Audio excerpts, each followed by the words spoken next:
All right, let's call the City of Milton Common Council to order on February 2nd at 6:01 p.m. And can I get confirmation of appropriate meeting notice? The agenda was posted at Dave's Ace Hardware, Piggly Wiggly, and Milton City Hall. Is there a motion to approve the agenda? So moved. There's a motion by Bill and a second by Ryan. All those in favor? Aye. Anyone opposed? Okay, that motion carries and we have an agenda.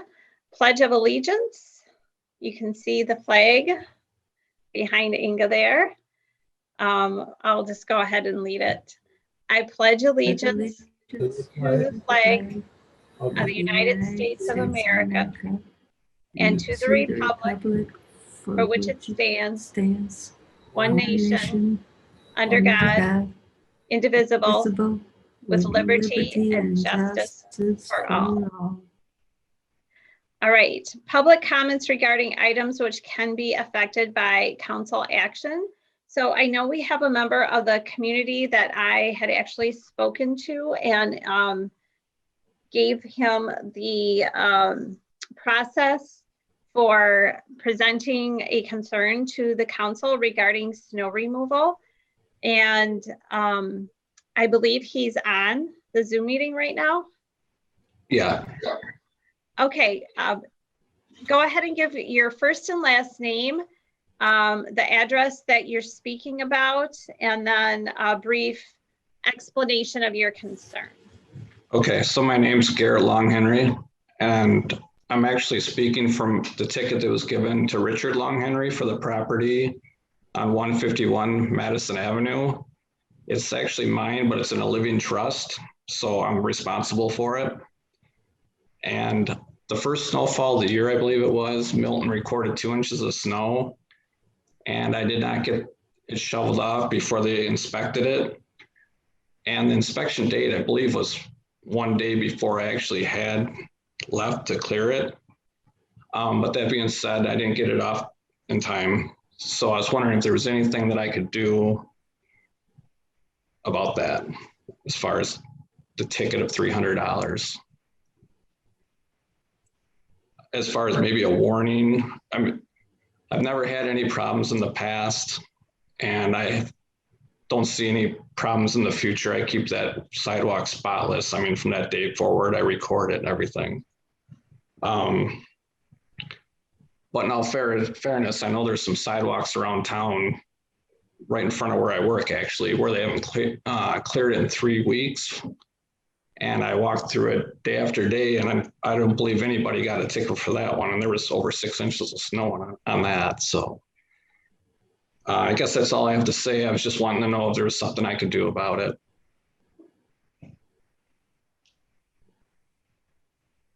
So I know it, what have we done in the past? So I think, what is the amount, Garrett? Is that just for not removing? It was 150 for inspection and then 150 for the snow removal.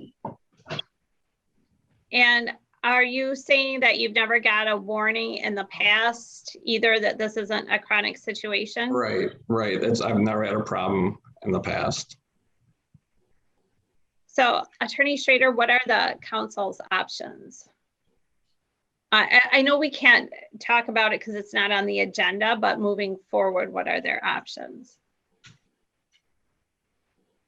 Well, I think the first option would be, I'd recommend to refer it to Public Works, who I assume had issued the inspection notice and the bill, so that they can review it and then they can report back, I think, first for the city administrator, then perhaps myself, as to what the appropriate options should be. I don't think that I have enough information right now to say more than that, but then ultimately, of course, it can come back to the city council as to what it wants to do. But I'd recommend first we get the information from Department of Public Works before the city council considers any kind of action. If I may say something, I talked to Howie at the Public Works, and I believe the ticket was issued through the city of Milton. Garrett, I'll follow up with you and with Howie and the city, and we'll go from there. I have your number and I can reach back out to you tomorrow if that's okay. Sure. Okay, and I appreciate you coming tonight and expressing your concern. Okay, Yeah. thank you for listening. You're I'll welcome. wait from you. Okay. Thanks, Garrett. Is there Yeah. anybody, and Garrett, you're free to stay on for the rest of the council meeting, or you're free to leave too. Okay. Okay. Thank you. Okay. Yeah. Inga, is there anybody else in the waiting room? I am not seeing anyone from the public at this point. Okay. All right. So our next item on the agenda is approval of the Common Council meeting minutes for January 19th of 2021. So moved. Second. Was that you, Larry, or Bill? I think we both were at the same time, so it doesn't matter. Larry. Oh, okay. Okay, there's a motion and a second to approve the council meeting minutes from January 19th. All those in favor? Aye. Aye. All those opposed? Okay, that motion carries. And the next item we have is our presentation by the Janesville Area Convention and Visitors Bureau regarding the Milton Area Tourism Consortium. Thank you. I'm hoping you can all see my screen at this moment. I do have a little presentation to provide to you.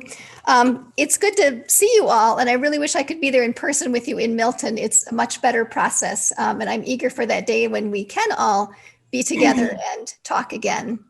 And if you have any questions as I present, please feel free to jump in and ask them, or you can ask them when we're finished. And I just wanted to provide a little overview of what we did in 2020. There were some changes to what we had planned, but we were able to, I think, provide a really nice tourism product. So here's just a little overview of what we were able to do in the 2020 year. Just as a little bit of background for anybody not familiar with the partnership is really designed to promote Milton tourism. And the partners include the City of Milton, the Milton Area Chamber of Commerce, and ourselves, the Janesville Convention and Visitors Bureau. This is our second year for the contract, and it's an annual renewable contract. And this year there was 12,000 invested, 6,000 from the city and 6,000 from the Milton Chamber. Our partner goals, just as a reminder, the City of Milton really creates successful commerce and then happy and engaged residents. For the Milton Chamber, their goals really were to provide a successful draw for new commerce. And for us at the Convention and Visitors Bureau here in Janesville was to create a strong tourism draw for Northern Rock County and then create successful tourism businesses and satisfied visitors. Some of our campaign goals for the year included creating an awareness of Milton attractions, businesses, and special events, to really establish and grow the social media hubs that we established last year, to reach an audience outside of Rock County. We know many people in Rock County are familiar with Milton. They know that what's here, but there's also that new audience outside of Rock County that we wanted to bring in. We also wanted to drive and deliver relevant visitors to Milton attractions, businesses, and events. And a couple things that we added as the pandemic started and we worked our way into 2020, we added supporting local businesses to those goals because we really felt it was important for those small, locally owned businesses to make it through this difficult time and to really be there on the other end of the pandemic. So supporting local was a big focus for us in tourism. And then also to provide safe social distancing alternatives so people could still get out and enjoy Milton, even though they couldn't do some of the traditional things that they have done. Our primary target markets are really women and head of households. We know that for travel, most of them make the decisions. That's, I know, true in my household, that I kind of decide where we're going to go as a family and what we're going to do. So we target those women. We know that Milton's a good fit for couples and families, so we do target them. We target people who are traveling. And then we look also at Northern Illinois, the Rockford and Chicago areas. We know it's so easy for them to come over the border, hop into Wisconsin and have those experiences. We also targeted all of Southern Wisconsin and a little bit into Dubuque, Iowa, because we know, again, it's an easy visit for them to come into the area. Our marketing tactics included daily social media posts. I'm hoping that all of you follow us on Facebook, Twitter, Instagram, any of those platforms that you're using. Hopefully you're all following Visit Milton there. Our social media advertising and event booths were really designed to drive more traffic to those places. We also produced the high volume printed brochure. That piece, hopefully all of you have seen, but that's throughout Milton and is just a brochure that's meant to be distributed far and wide. And we do buy placement in the Beloit Travel Center for that piece. So that piece is there 24/7. It's the front section of the travel center, so people can access it anytime. Our goals also include updating and enhancing the tourism page of the Visit Milton website. So if you go on Visit Milton's website and click on that Visit Milton last bar, you'll see that we've really enhanced that website with information. Master calendar of events, that was a little tricky this year as most events were canceled or redesigned, but we maintained that calendar as current as we could.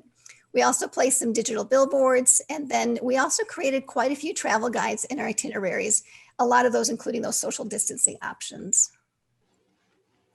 Just as a campaign overview, our total investment again was $12,000, and we really divided the campaign into two segments, spring and summer and fall and winter. If we look at our spring and summer campaign, I love this photo because I'm looking forward to weather when it's warm enough to want to eat that ice cream. And just as a note, every time we have a meeting in Milton, I do stop and support local tourism with an ice cream cone. Our paid advertising in spring and summer totaled about $500. We did pull back some of the paid advertising because spring was a difficult time for people to travel. We knew that, asking them to travel when we were literally shut down for a while didn't make sense. So we did push some of that forward, but we did promote the trails, outdoor activities, and safe social distancing options on Facebook and Instagram. And you'll see that we had a reach of just under 23,000 people. And that means those are the people that could see those advertisements, the number of eyes that could see the ad. We also had over 1,000 likes to those Facebook and Instagram posts. So people who were engaged with the post were just over 1,000. We look at fall, winter, you'll see we had paid advertising of $4,000 here. It was a little easier to push that travel in the fall and winter because people have really begun to understand what they can do safely and what they can't. And they've reached a comfort level with going out and doing certain things. So our goal really in fall and winter was to promote that local tourism businesses. So your attractions, your wineries, restaurants, shopping. We did that with some social media advertising and also some digital billboards. And you can see there, because we pushed a lot of those funds, we had a pretty wide reach, just over 1,000 sets of eyes could see those advertisements. We had over 6,000 engagements and likes on Facebook. So a really nice heavy presence there. And those digital billboards, we had 5 poster designs and we knew we could get just under 1 million impressions there. And they really measure impressions with billboards on how many people are driving by and have the potential to see that. So for our total 2020 campaign results, we have over 3,000 followers to that Visit Milton Facebook page, almost 150 that follow on Twitter, over 400 on Instagram. And then we do have a Pinterest account now for Visit Milton. We've collected a lot of photography and visual items and just over 100 or just under 150 followers there. We know from Facebook who is looking at those ads. We know that 80% are female, about 35% are from inside Rock County, and about 65% outside of Rock County. We also know that of those that are from outside of Rock County, about 40% are from Rockford and Northern Illinois. So that's still a really good target market for us. We also did an I-90 39 campaign focused at those travelers that are coming up on I-90. We know we might not be their final destinations. They might be headed to Northern Wisconsin or to Wisconsin Dells, but we hope that they'll stop here first. And that campaign, again, was that brochure in the Beloit Travel Center overnight rack. And again, that rack is open, 365 days a year. It's the front section that you can get into when the building's not open. The results there, we had about 2,000 brochures that were picked up in that campaign. Some additional 2020 marketing that we did, we created some brochures and itineraries. We now have a places of worship guide for Milton. We have a restaurant guide. We also created a separate guide that had pickup and delivery options during that COVID-19 when many restaurants weren't open or had limited capacity. We wanted people to still be able to do pickup and delivery. We kept the 2020 events as updated as we could. We also created several itineraries so that people could literally know what they could do if they had a day or a half a day in Milton. All of those guides are available on the Visit Milton website. You can go to the website and print any of those pieces right from the website. And that's really the end of my formal presentation, but I'm excited to answer any questions and go back and show any samples to anyone.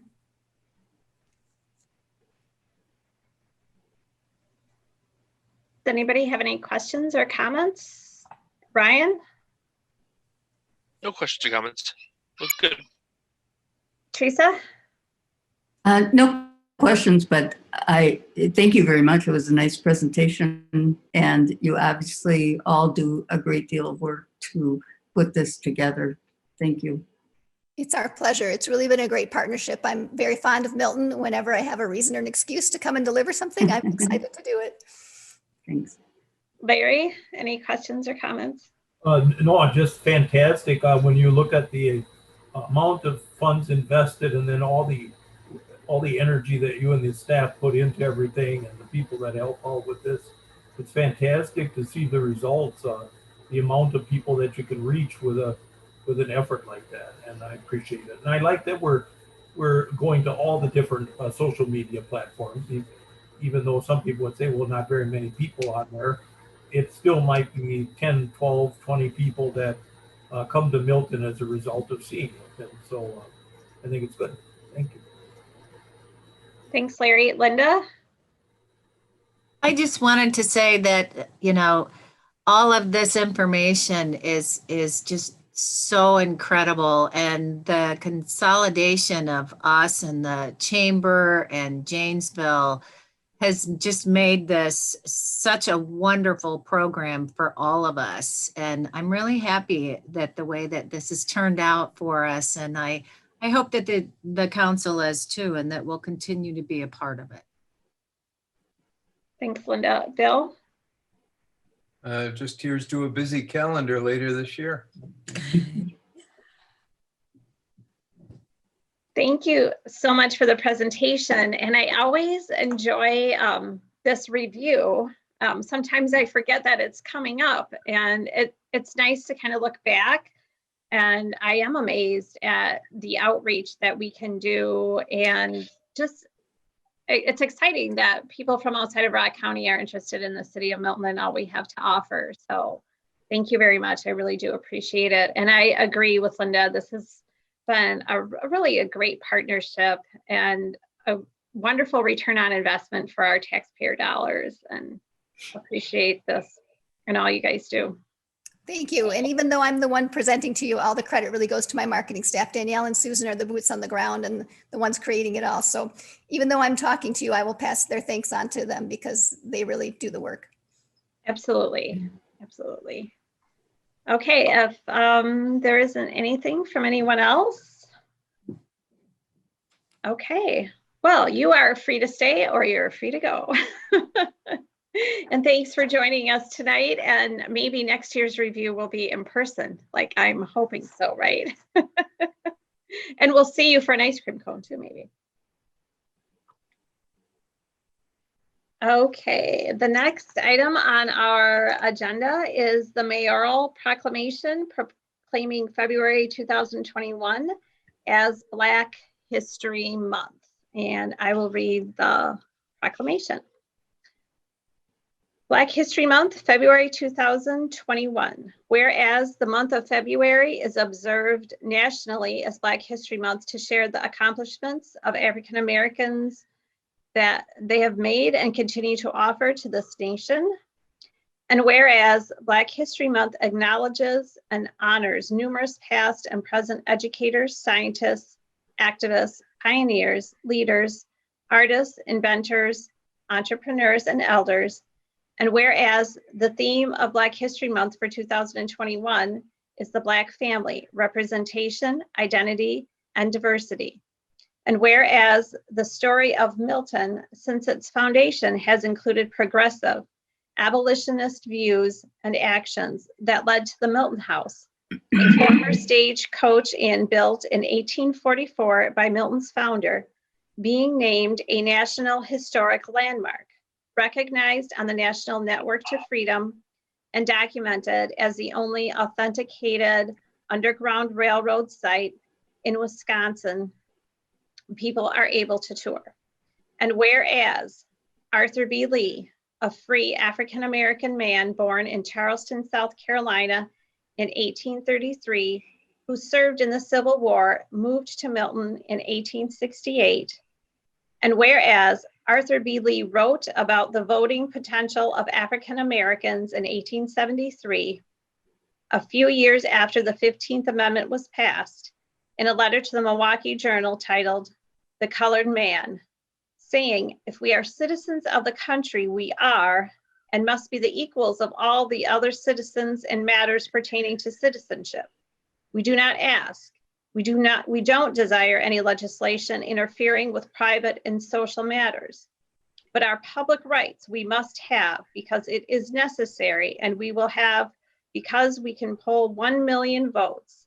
And whereas Milton remembers and recognizes the contributions Arthur B. Lee and countless other African Americans have made and are making to the unique fabric that this community of Milton, and whereas the mayor and common council recognize the significance of Black History Month as an important time to acknowledge and celebrate the contributions of African Americans in the city of Milton and around the United States. But we also recognize the need to acknowledge these contributions and strive for social equity every day. Now therefore, I, Anissa M. Welch, Mayor of the City of Milton, County of Rock, State of Wisconsin, do hereby proclaim February as Black History Month in the City of Milton and encourage the celebration of this month to provide an opportunity for all residents in the city to learn more about the past and to better understand the experiences that have shaped our community and our nation. And I will sign it the second day of February, 2021.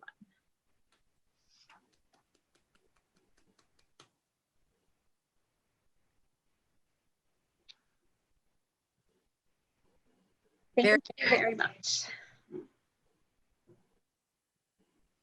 All right, discussion and possible action regarding and the appointment to the Police Commission to fill the vacancy.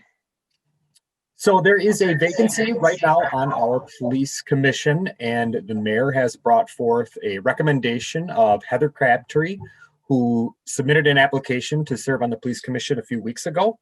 And Anissa, I believe you have spoken to her, and if you want to enumerate on her qualifications or the conversation that you had with her. Yeah, Heather is, she has submitted a resume, and she has a very balanced background as a community member and someone that values serving her community, and has not been on a formal committee of ours. And as you know, we always, or I personally, like to promote and expand more community participation throughout the city of Milton with our citizens. So I believe you all had an opportunity to review her application, and I think she would do very well filling that vacancy.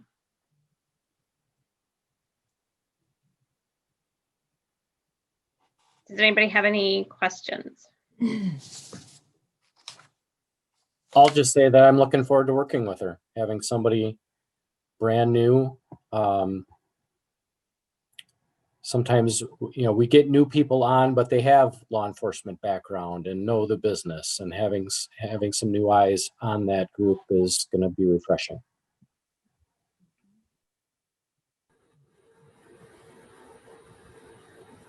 Linda.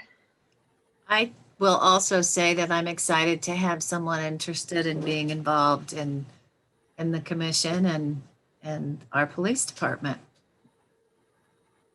Are you looking for a motion? I am. I'll go ahead and make that motion then. I'll make the motion to approve the mayor's recommendation for the police commission. I'll second that. For Heather Crabtree? For Heather Crabtree. Okay. There's a motion and a second. All those in favor? Aye. Aye. I, Is there anyone opposed? Okay. Well, I will let Heather know that she is now on the police commission and she can get to work right away. And the deep end of the pool starts Wednesday of next week. I'll talk more about that later. Yeah, so let her know to expect an agenda in the mail from us soon. I did tell her, I said, you know, there's work to be done. Sometimes there's not a lot of work to be done, but there is now, so. All right, thank you, everyone. Discussion and possible action regarding rehabilitation work to the wastewater treatment facility clarifier. We missed an agenda item. You did? Yeah. 9. Oh, 9. Yeah, okay. No capital allocations. We're skipping that. No. Discussion and possible action regarding additional capital allocations or one-time future allocations.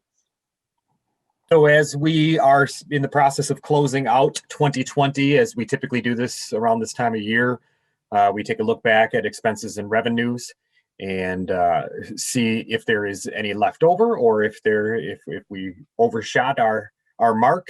With 2020 being such a bizarre year, we anticipated the fact that revenues would exceed expenditures due to a lot of activities not taking place, very little training, not turning on the splash pad, turnover savings.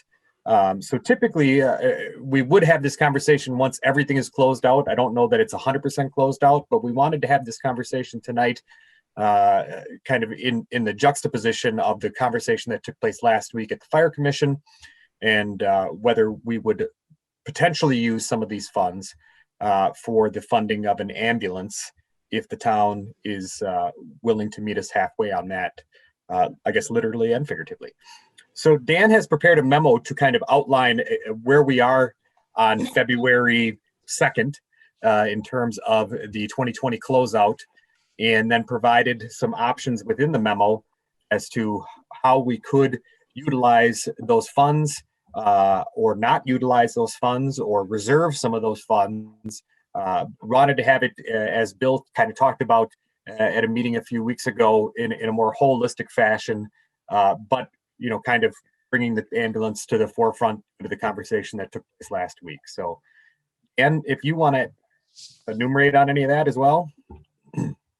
I had a couple of questions from a few council members wondering why we didn't put together a list of projects exceeding 300,000 or capital items exceeding 300,000. And part of the reason was we wanted to wait until we have the 2020 books more closed up, which will happen probably at the end of February. And I know there was a strong push at the last Fire Commission meeting to have the city and town both confirm or, in our case, discuss for the first time the position that it appeared many of the city council members were taking at the commission meeting to give strong consideration to funding an ambulance. And so that's what, as Al alluded to, that's what's precipitating this conversation probably 2 to 4 weeks earlier than what we had originally planned. But that is why there isn't a comprehensive list of items, because there are certainly items that have come up since the budget discussion that are probably very important and necessary for current operations.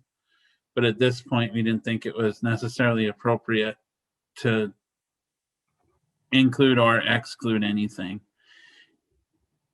And then I know the council has also had discussions about potentially providing additional funding to some of the nonprofits too. So there's been lots of discussions both at the staff level and at the council level. And so we just haven't compiled all those things together yet. Yeah, I think the key to that question is it's a bit of a chicken or the egg. And although we don't have 2020 completely closed out yet, we don't know what the final number is. But because of the position that was kind of taken last week, we brought forth what we know today or what we assume today. But that does kind of run counter to the direction the council gave 2 weeks ago in terms of let's look at the potential surplus in a holistic approach and not just focused on one thing. So we're kind of in between that right now. So, I mean, I think it's safe to say if the council is in support of funding the city's portion of the ambulance, that kind of declarative statement, I guess, could be made at this time if the council felt strongly about it. And then when we have the final 2020 discussion, it will bring forth a number that has that already allocated or already removed from the equation, and then we look at whatever's remaining in a holistic approach. So. And the only other thing I would say that has transpired that is positive from a more statewide position, I've seen several news articles, and the League of Wisconsin Municipalities has come out with things. It is not looking so doom and gloom on the budget projections that are happening. And even places like the Wisconsin Dells experienced higher than anticipated sales tax collections in Q4. And so that's good news. So I am thinking that the original projections of 5 and 10% potential reductions in state aid probably aren't going to be that steep, I hope. Considering Speaker Voss is considering increasing shared revenue, was a news release that the league put out in the last day or two.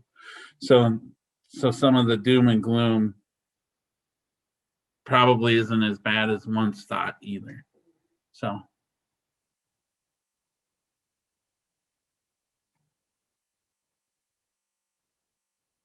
Okay, I'm gonna go from one end of my screen to the other, and I know that many of you have some thoughts on this. I'll just start with Bill.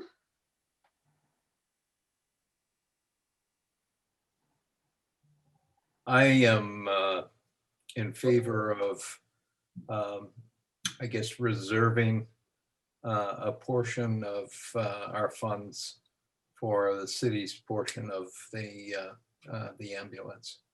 I think it is a need, and deferred purchases like that generally don't work out well. It's like deferred maintenance. It ends up costing you more in the long run. So I would be in favor of reserving funds necessary for the city's portion. Linda? I just want to say that we have always had our equipment on a schedule. And we knew last fall that there would possibly be this replacement coming about. And it's just, I believe that it is most important that we continue to maintain our equipment in order to keep our services provided throughout the community. And I know that there was even a question at the meeting as to why we needed a second ambulance. But there's that many calls that we need to have a second ambulance at the station. I also believe that with the steps that the commission has taken towards the consolidation, it's even that much more important for us to maintain our equipment, because we will be going in as in a partnership. And I believe that I don't want to just drop everything and then say, okay, we're here. What do you think about what we have? And last but certainly not least, I have always had major concerns for our firefighters, EMTs, and paramedics and their personal safety. And I would fully support funding half of this ambulance. Thanks, Linda. Teresa? Yes, I won't repeat it all, but I do agree with Linda and Bill, and want to ensure that we stay on top of our equipment purchases. So, Larry? Thank you, Teresa. Thank you.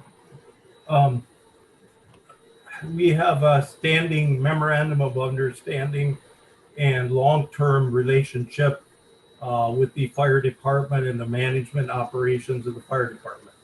And that partnership involves 50% with the city of Milton and 50% with the town of Milton. Always has been, always is, up until there's a full consolidation. And my feeling is pretty strong on this. I definitely think we should set aside money for half of the ambulance costs, but I also believe, and we'll take a stand tonight publicly, that if the town of Milton does not provide their half of that ambulance, that the city of Milton should step forward, purchase that item, and to keep not only the current negotiations with Janesville going on in a proper manner, but to provide care, as Linda said, care for our firefighters and EMS personnel. And also, bottom line is, when we have a call that goes out, we want an ambulance that gets there. We don't want an ambulance that breaks down. We don't want an ambulance that cannot arrive on time because of equipment failure or engine failure. So I feel pretty strongly about that. I do want to provide some of those monies, if we have any left over, for capital needs and perhaps even for our local nonprofits. Thank you. Thanks. Ryan? I know that I'm not in the fire commission and haven't been in those meetings, so I guess I have maybe a couple questions. One is, how long is this consolidation expected to take? You may know. Approximately 3 years, maybe. Hopefully not much more than that. And how often do we replace an ambulance? A minimum of 5 years. During that time, we may also have to keep the body and replace the chassis, which is what they had done before. They replaced just the chassis and kept the body of the ambulance, the prior ambulance. So we haven't actually even replaced the body for 10 years. So the chassis is basically 5 years old. The body's 10 years old. Is that what you're trying to say? correct, And we normally place them on a minimum of 5 years. correct. What's the longest we've gone without replacing one? Do we know?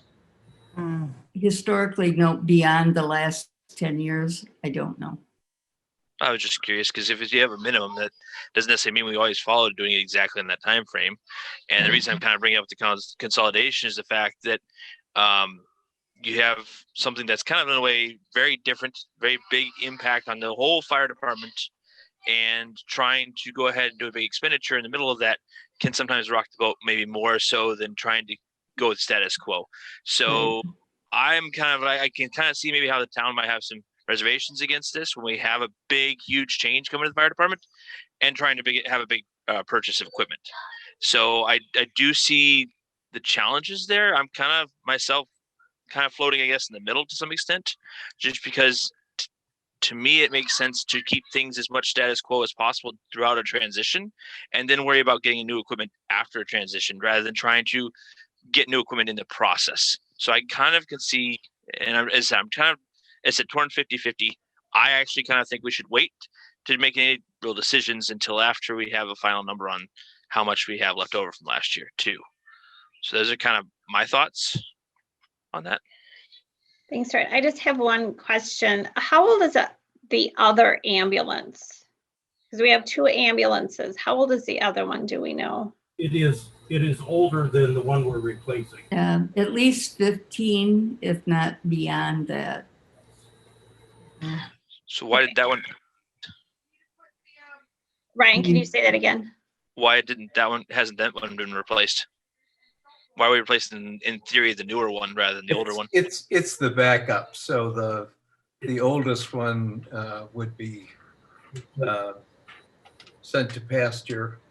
Right. It's the mileage, the amount of time that it's spent on the road is probably half as much as this current one.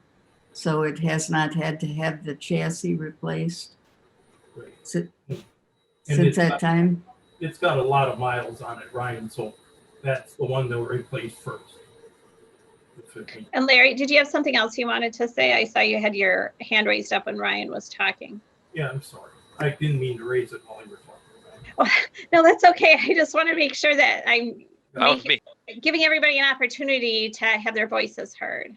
No, the other piece that we have to remember is I'm worried about precedent here because we do have a plan, a capital equipment, a replacement plan that's in place with the department that the fire commission approved.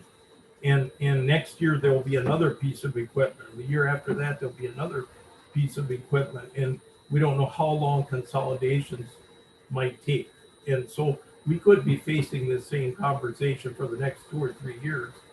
And I'm worried that if we stop funding now with one item, we'll have the same conversation next year with what other piece of equipment might come out.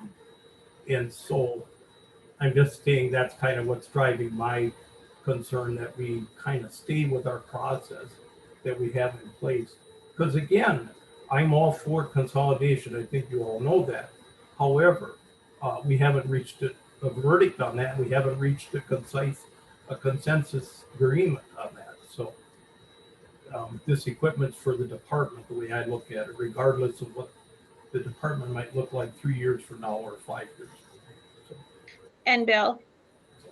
I'm concerned about the signal that we send about consolidation if we don't move forward with purchasing the ambulance. I think if we put the shoe on the other foot and suddenly the Gazette had an article that Janesville has decided not to buy a fire truck because of the possibility that a couple of years from now we're merging with Milton, and kind of the thought that maybe Milton will buy it. There's the wrong message that comes through there. I think the message that we need to send is that we've always attempted to be a strong fire department. The reason that we're moving forward with consolidation is to make sure that we remain a strong fire department. And the way that we do that is not by deferring important purchases. And Linda? I just also want to point out that in part of the consolidation, the equipment will more than likely be part of the consolidation process. And, you know,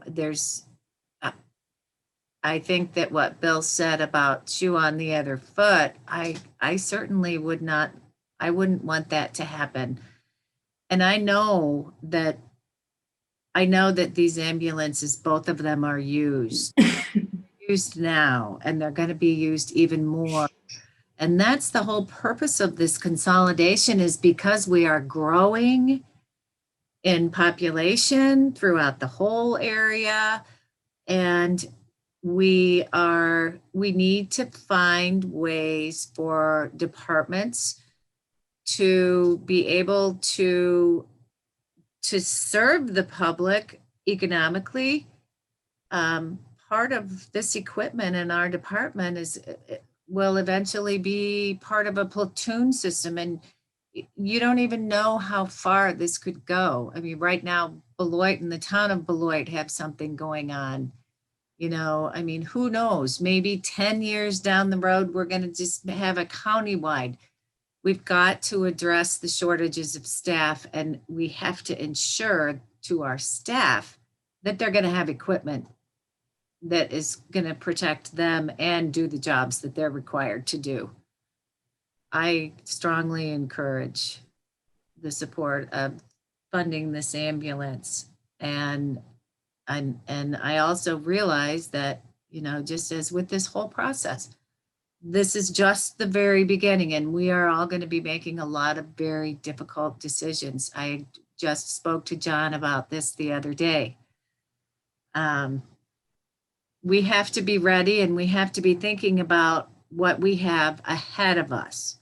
We know where we are today. We get 1,000 calls a year. We already know that. What is it going to be in 6 months from now? And then along with the equipment in that, I'm not sure, Ryan, you may not know this, but Janesville and Milton go through pretty much the same companies. And part of this consolidation is hopefully going to help us save also with equipment in the long run. Okay, so back to the agenda item is what I'm hearing you say is that you'd like to set aside money for our portion of the ambulance, and then I don't know what else you want to do. Do you want to just make a motion on that, or how? Attorney Schrader? I don't know if you're, I didn't know if staff was looking for a motion on that at this point in time, prior to the final report being generated, so much as consensus statement from the council, but I'll leave that up to Al and Dan to frame what kind of response they felt would be appropriate. I think ultimately, it's kind of outlined in Dan's memo. Do you want, as you've indicated, do you want to kind of set aside or at least tentatively allocate or encumber any funds that are left over from 2020 for the ambulance? Or would you rather wait until we know the final number? Or I guess, would you prefer to not purchase the ambulance at all? I guess those are really the three options. Knowing that at some future date, probably in the end of February, early March, will come with the final number. And that final number will be larger than whatever our portion of the ambulance cost is. It doesn't exactly, kind of drain the bank. So I think the question is do you want to allocate a certain portion of it, irrespective of the final number, for ambulance or not? Ryan? My suggestion would be, I think we should wait till we have our final number. I think we showed the support in the council to try to maybe pay for half of an ambulance, but I think that we should wait until we have a final number and then go over all of our different things we might want to spend that money on, such as any other capital expenses or nonprofits or things like that. That way we can see the full picture all at once rather than shoehorning ourselves at this point when we don't even know what the total amount is going to be. I think it's better if we just wait until we know the entire amount, and then we can decide these things. But there's four of you who seem to be very supportive of it. I said I'm on the fence to some extent, but I'm also supportive of some extent to get an ambulance. But I think it's worth waiting until we know those final numbers. Larry?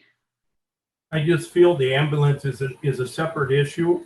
It is tied in, no question, because of financial commitment. But I feel that commitment would be happening regardless.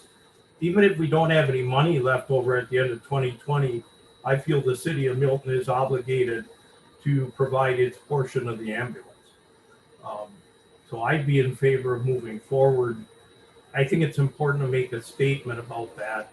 And the statement would be I'll make a motion to that effect, that we set aside the $140,000 plus that's required to purchase the half of the ambulance for the Milton Fire Department. Okay, there's a motion. Is there a second? Linda? Second. I have a question for Larry, though.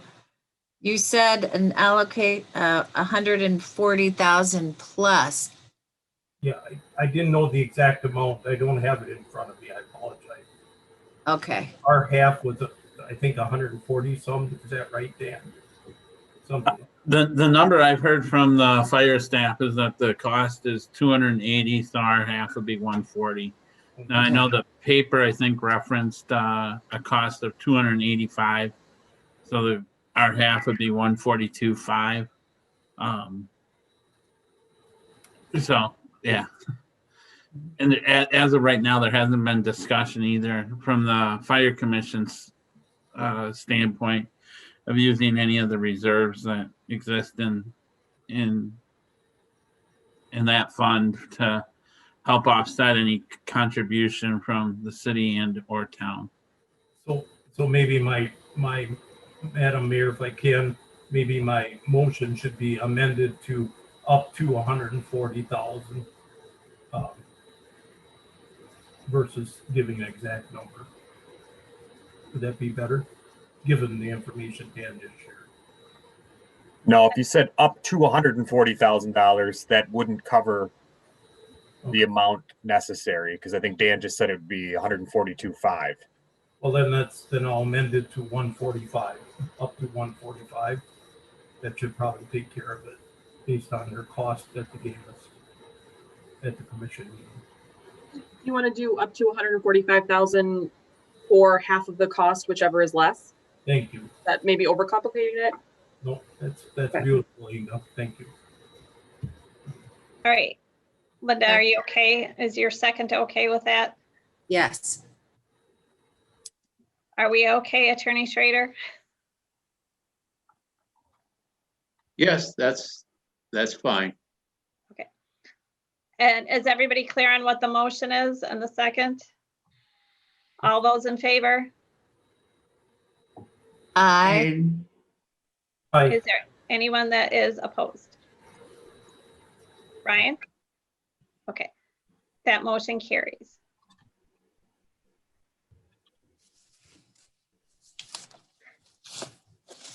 Good discussion.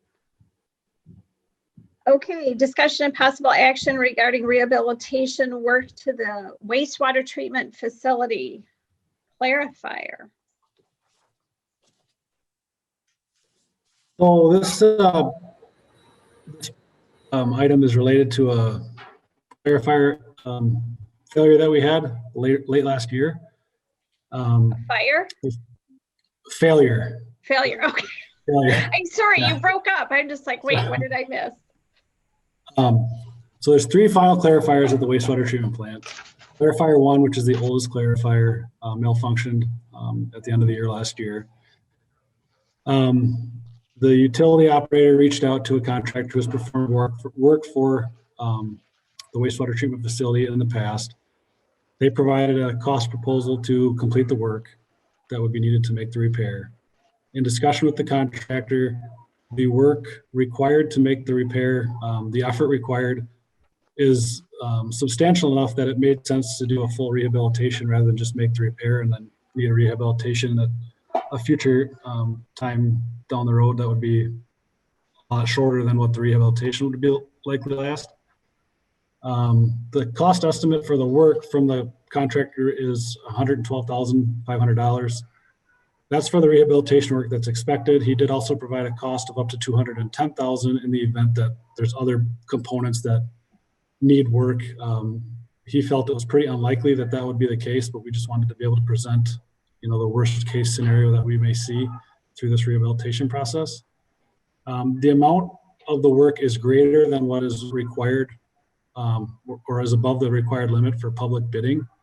So we consulted with Attorney Schrader because of the urgency to get the treatment plant up to full operational capacity as soon as possible, especially with spring thaw coming and higher flows being realized at that time of year. We didn't want to leave the clarifier offline. The state statutes provide a provision for to make an exception to the public bidding statute that would allow for the direct purchase or contracting with the contractor over $25,000 if there's a public emergency or threatened public emergency. We reached out to Baxter and Woodman for an analysis of the more specifics of the operation of the treatment plant with 2 clarifiers and the potential of only 1 if we did not have a third one online and there was a subsequent failure of an additional clarifier. And the results of that analysis are that the treatment plant would not be able to function and meet the requirements of the treatment processes with only 1 clarifier. And in the event of high flows, it may be pushed to the limit with only 2. So that was what could become a challenge and create the potential emergency, which allows us to not have to follow the public bidding requirements. We do have to present to Public Works Committee, which we did last week, and they passed a resolution providing for the work to proceed without the public bidding process. If, let's see, the motion would be to recommend the approval of the clarifier work as proposed by Process Equipment Repair Services. Mark, I don't know if you have anything further or if anybody has any questions. I'm glad to try and answer them. No, Mark did a good job of describing everything in his memo and just now, and just from the legal standpoint, what the Public Works Committee was required to do and did do was in examining the factors relating to this clarifier repair. They found that this created an emergency which threatened the health of the city. And so as a result, by statute, the city is able to, if it wishes, not follow the statutory bid procedure and instead proceed with accepting a proposal for repairs such as was presented by Process Equipment Repair Services.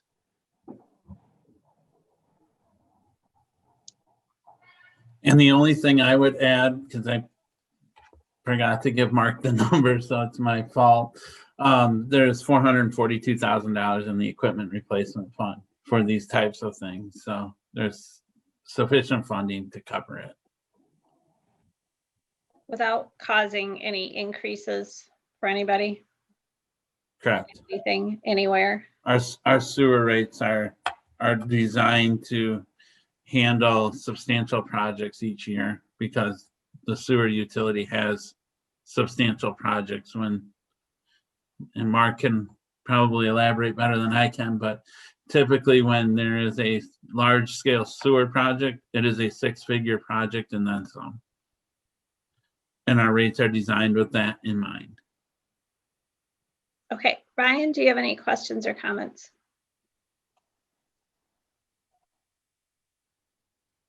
Teresa? No, sounds good. Thank you. Larry? Just for my edification, not being an engineer, Mark, the 3 clarifiers are hooked together, so to speak, and they come online depending on demand, right? Is that? Yeah, I didn't elaborate probably quite as well as I could have on that. The 3 clarifiers all operate under normal conditions. What ultimately happens is the retention time, the time the water's in the tanks is shortened. The less tank volume you have, or the higher the flow goes. So if you have 2 clarifiers, you have 1/3 of your capacity in theory. And then there was some other discussion in the memo. The reason for the rehabilitation versus the strictly just the repair, the rehabilitation, one is that the clarifier that failed is the oldest clarifier. And 2, it is also a clarifier that operates differently than the other 2 clarifiers, which has been a recommendation in the past to upgrade it. It hasn't been a needed upgrade, but because of the level of effort due to the failure to repair that, this makes sense at this time. Perfect. Thank you. That's helpful. Appreciate it. Linda? I read your lips. Bill? I'm not reading yours though.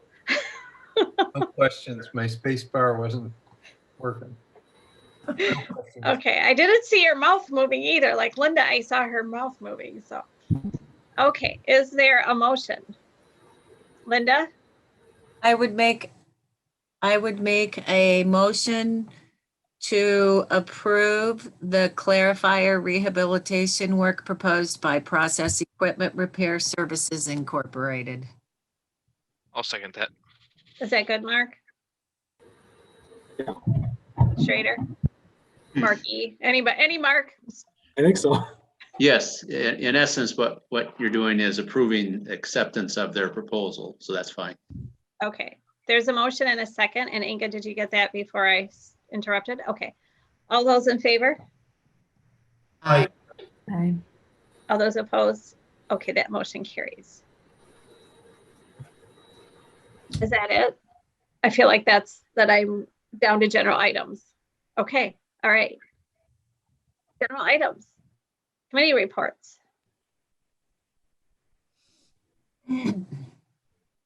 Okay, Well, staff reports, or what? sorry, just quick. So the Public Works Committee, they met last week and they're going to be meeting next week on Monday. And they'll be reviewing the capital improvement plan that Mark's been working on. So they'll be able to have that opportunity to provide some feedback on those different projects. And we have Historic Preservation Commission meeting tomorrow night at 5:30. My plan is to give them some updates on the Story Gardens plans, just because it's near historic district. So I want to make sure that they're informed, and then also just setting the 2021 work plan. And I don't think any other committees have met since we met last time. No, Plan Commission did not meet. Fire Commission met last week, but we kind of talked about that tonight. Plan Commission will meet in 2 weeks though, for sure, because we have a public hearing on the agenda. Okay. Staff reports, Inga. We started an in-person absentee voting here at City Hall today. It is set up in the council chambers, so a little bit different than what we've done in the past. I thought for a small election, might as well try it. And if nobody likes it, then we can go back to what we were doing before. But I thought this was a nice opportunity to try something different. So no one came to in-person absentee vote today. Hopefully we'll get some more coming in, but we have sent out over 250 absentee ballots to community members so far. And I watched your video and it was Just very gonna well say, done. if you haven't seen the video yet and if you feel intimidated by the process of in-person absentee voting in the middle of a pandemic, please watch the video that Ingrid prepared. It will ease all of your concerns.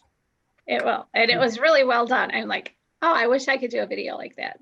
You make it look so easy. It does look a little bit different in the council chambers right now than when I filmed the video last night at 9:00 p.m. Because some public works staff, they came in and started setting up for the election, just so we can see how the tables are going to be set and see if there's any other modifications that we might want to make before the election on February 16th. So it looks a little bit different, but we're just trying to test some things out to see how they work. Okay. Are mail ballots still going out? Yes, I can still send out ballots to anyone that requests one, and you can request them through My Vote, through the website, or there's the paper applications that you can submit as well. What about prior requests? I believe the prior, there was the ability to say, put me on the list essentially for future. Yep, so there's the option for indefinitely confined, and there's a definition for that.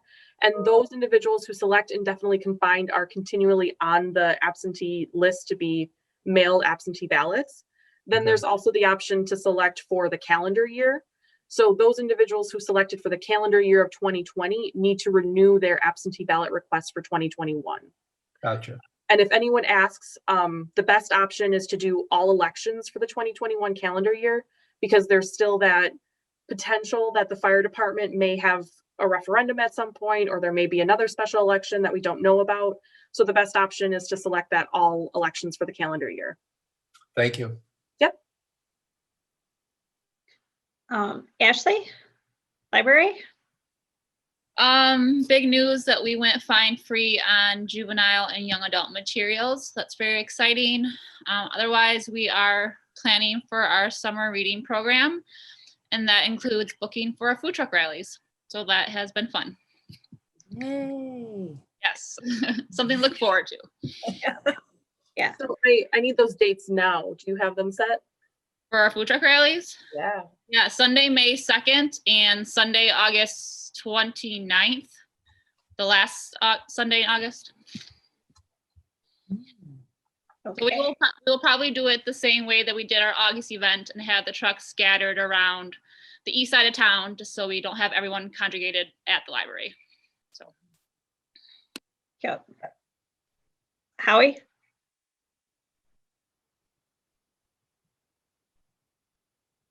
You just muted yourself. You're unmuted. There you go. Taking care of the other events of the past 3 weeks and just getting ready for the next one Thursday. What is that? What is that event? More snow. What? More snow. I could not have predicted that in February, especially this is Groundhog Day. Come on. Oh, well. And just getting ready for the summer events and other things. So We're going to have a summer. Are you predicting a summer? Is that what I hear you say? yeah, Maybe we'll have a splash pad. I hope so. How many inches of snow? We have about 30 so far. Just a little more than 30. So And that's what we're going to get on Thursday. Is that what you're saying? probably about 3 or 4. And a 1/3 inch of rain supposed to get. So Oh my God. Gee, I got to go to the grocery store again with everybody else in the city. Oh, may I ask a question? Yeah, there you go. Did you get the truck? Was the truck repaired yet or not? Just curious. Which one? Yeah, the one you needed for doing mailboxes and stuff. We're taking out mailboxes? No. No. Howie's staff is going to replace the 2 in front of our house. Yeah, we got that one back. So Okay, I was just wondering. It's not a. If you have to wait till spring, it's not a big deal. I was just curious if you're able to get the truck.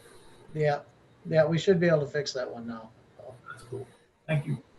And just to clarify, fixing the mailbox because a snowplow hit it, correct? Yes. Okay. 2 for 2 city Just so council members in everyone 2 years. understands. No. They're targeting you. No, Larry, we're being targeted. I was hit like, I know. I wasn't trying to put Howie on the spot. I was just curious mostly about the truck. although I will And say then, that we're putting the new one in. It did last spring. So Yeah, and if you have to wait, that's what it is. Yeah, we have to wait till the frost is gone a lot of times. So. but they do good work, Larry, at putting them in. There you go. So who's next And on then, the list?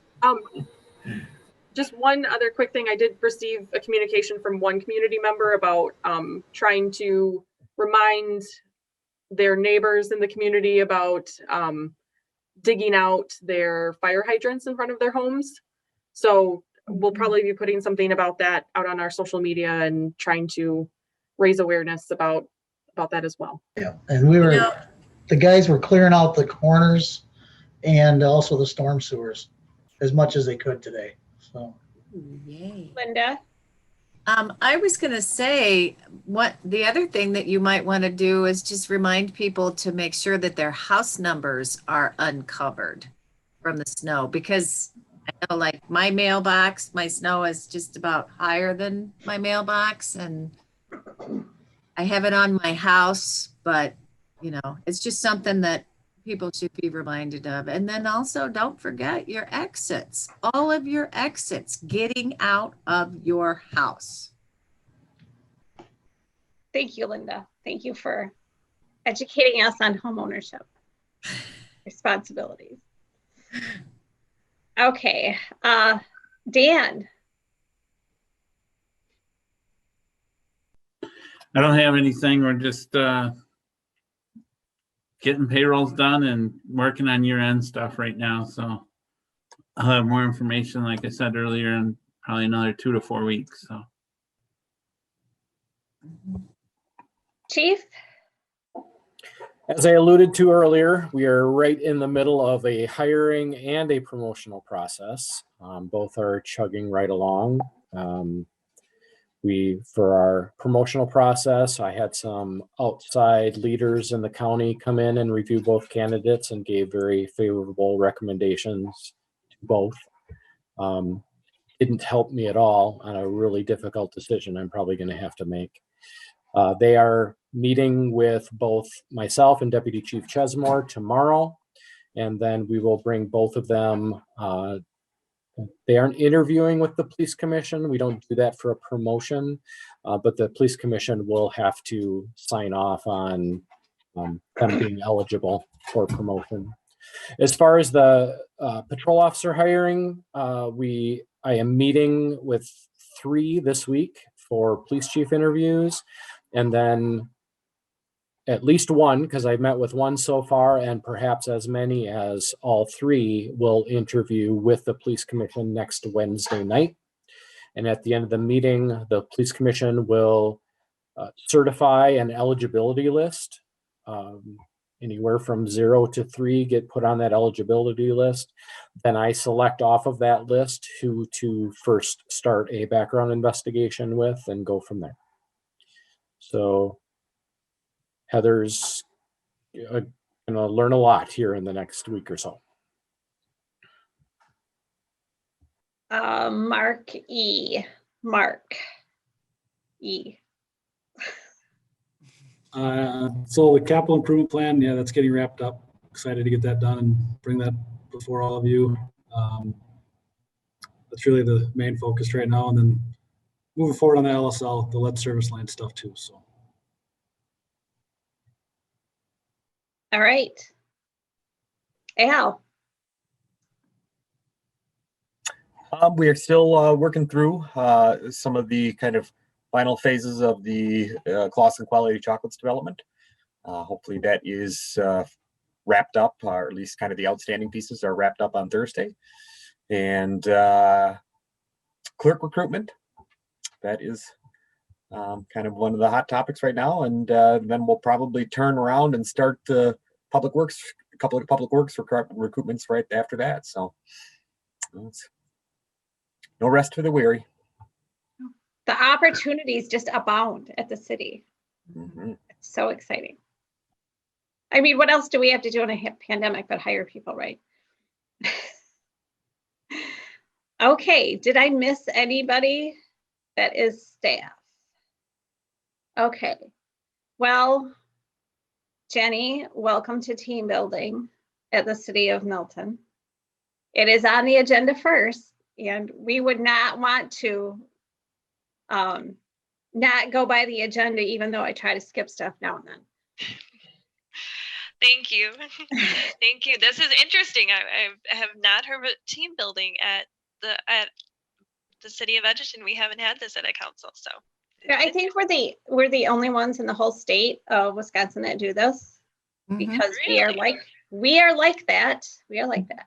So this is going to be kind of cute and fun. I'm going to say something, and then you're going to have to fill in the blank with this, okay? So if I say to you, hey, do that thing you do, what would you be doing? Oh goodness, this could be bad. Probably dancing. I enjoy dancing. All right. Thank you, Jenny, for starting. See, this is how it's done. There is not this like long pause and weird faces at the mayor. People are just like, yeah, let's do it. I'm going to dance. That's what I do. I never said I did it well. No, it does not. I do so little well. You know, I just do everything the best that I can. I don't know. Well, maybe taking a nap. So thank you, Jenny. Anybody else want to volunteer? I've always been told that I do good impersonations. So whenever I run in, it comes up very often. Hey, can you do that impersonation of so and so or so and so? You should see the one I have of Scott Marquardt. It is. Just kidding. You know, people always say, "Can't you do an impersonation of this person?" I say you have to be an impressionable person in order to do an impersonation of. So. Right. So just so you know, the first time we meet in person, we're dividing up in teams and we're playing charades. All right. Okay. So I've warned you. Of course, now I guarantee we will not be meeting in person anytime soon. Oh my goodness. You know, you can do Pictionary with this program.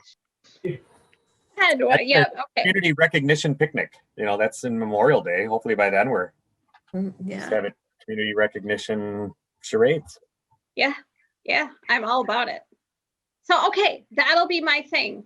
That'll be the thing that I do. When I do that thing I do, it'll be charades. That's my response. Larry, You're looking like you got something for me. I Bear, and I'm just going to do it. I sang to my children when they were growing up, and I do it to my grandchildren. I sing songs kind of like this. I'll give you a sense. Way down upon the Swami River, far, far away. That's kind of my Larry aging in place style of singing. So. There it is. That's awesome, Larry. That's great.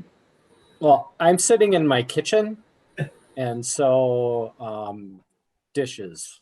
I need to do the dishes.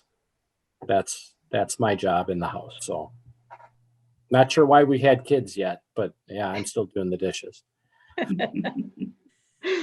Nice. I think that I would have to say cleaning, speed cleaning. Is all it takes is for one person to call me and say, oh, I'll be there in about 10 minutes. And I can just fly through and pick up and everything down, and we're good.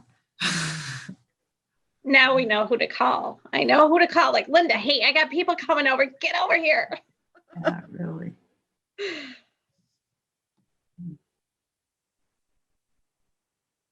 I suppose mine is going to be telling a joke.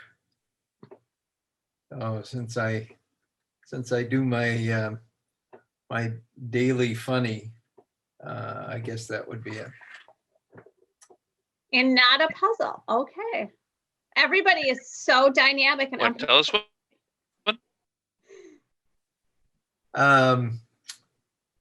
What's the capital of the universe?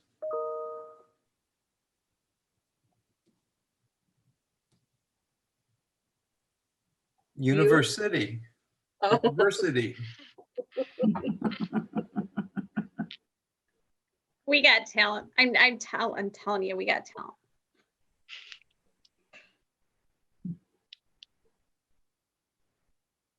I'm learning a lot about the Milton Council.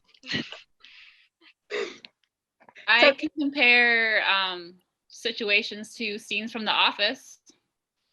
I'm good at that. So the next time we're going to ask Ashley to tell us what character we all are in The Office. That would be really fun. I think Ashley and I have already done this. I think we have, yeah. A couple times, yeah.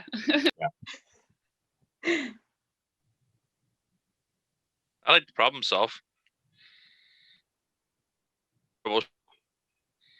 From where is it? Where is it you always go? Well, lately, Dubai. Dubai. I could not think. I wanted to say Zimbabwe, and I was like, I No, know and it's not it. in my background, the desert behind me again, but oh well. So it was only 11 trips.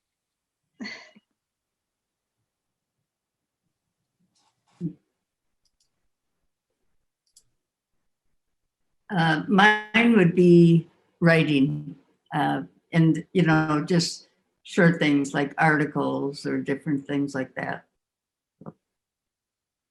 So we should expect a little short story about your time on the council soon. Yeah, there you go. There you go. Give you the kind of scoop, things going on behind that.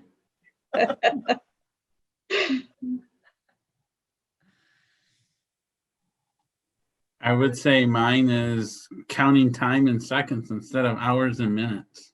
I believe that, Dan. Yeah. Al's nodding his head, yes.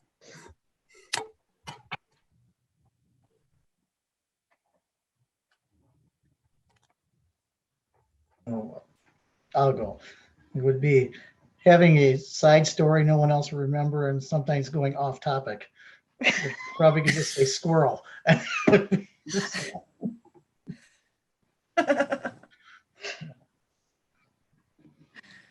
Another thing we need to do is give everybody nicknames. So Squirrel, Howie, got it. Already taken. Get on it, Inga.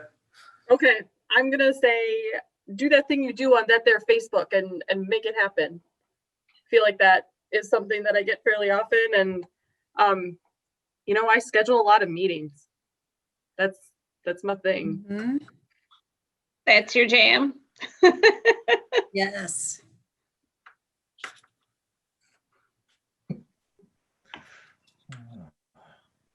Oh, our attorney is anxious to share with us. Yes, that's it. I'm anxious to share. Yes. Well, along the lines of what Bill said, just to be more specific, I would say dad jokes. Dad jokes. Mhm. Oh. Want to tell us one?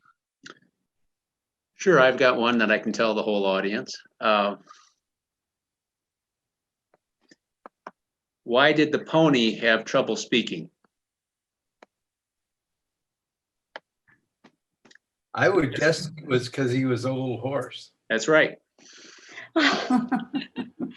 Wish you guys were good horsing around. I like it, Mark. Is there, who's left? Who has not spoken yet? Who would that be? Becky. Oh, and basement I skipped boy. out. Basement boy. I'm not taking this anymore. I would probably just say right now, kid wrangling. I don't know, chasing kids, COVID, you know, a lot of family time.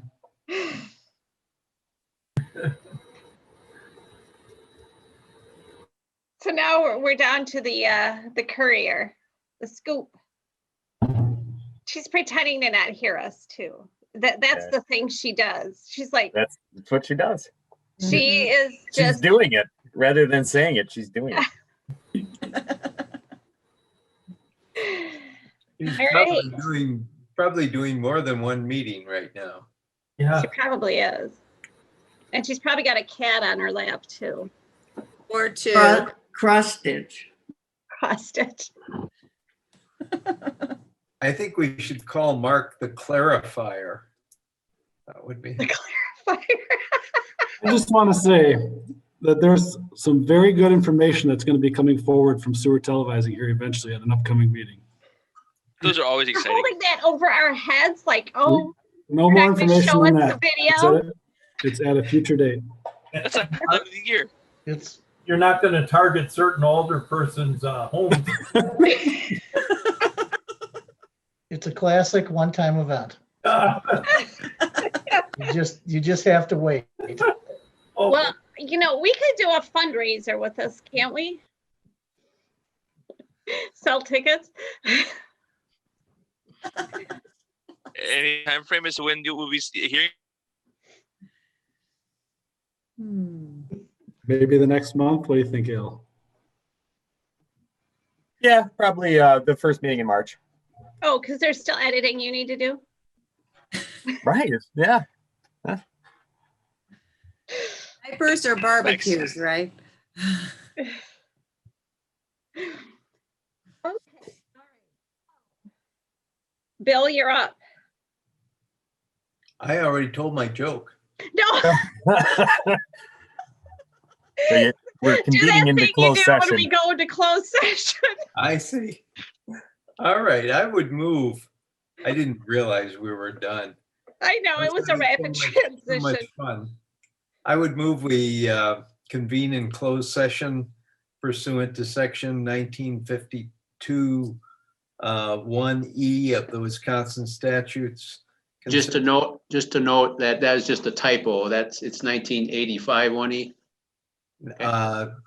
Pursuant to section 19.85 1E of the Wisconsin statutes, considering employment, promotion, compensation, or performance evaluation of any public employee over which the governmental body has jurisdiction or exercises responsibility. The reason for our action is to discuss the city clerk.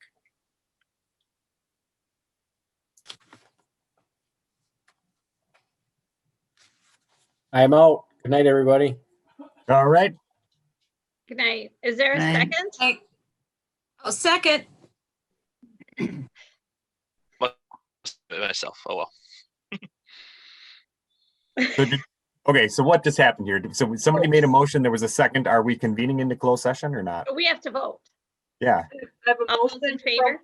Yep, there we go. Aye. Anyone opposed?